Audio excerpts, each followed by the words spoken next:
Hello everyone, welcome to another video. I'm Thijs, Technical Evangelist at Varnish Software. It's Tuesday and you know what you can expect. Yes, another episode of 2-Minute Tech Tuesdays. And if you've been paying close attention to this series, you will have noticed that the last couple of weeks I featured cloud-related content.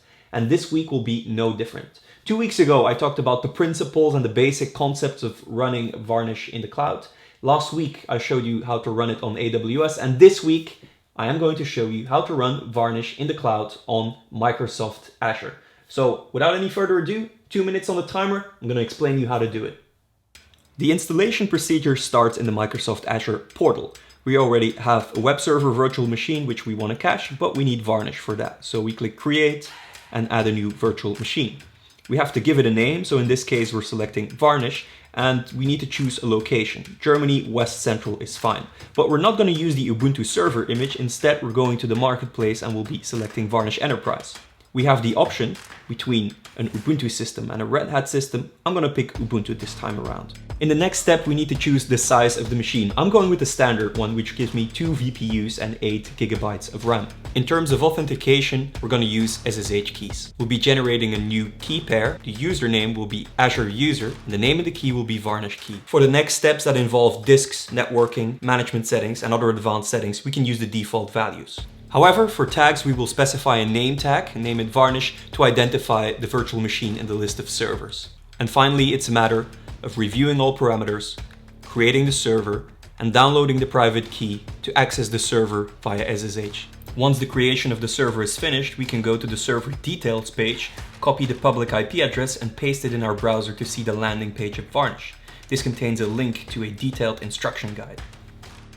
Before we can access the server via SSH, we need to set the permissions right on the key that we just downloaded. And once that's happened, we can use the SSH command, use the key, and log in to the server. The first thing we'll do is open the etc varnish default.vcl file with the editor of our choice to remove the placeholder code and to modify the host and port properties of our backend definition.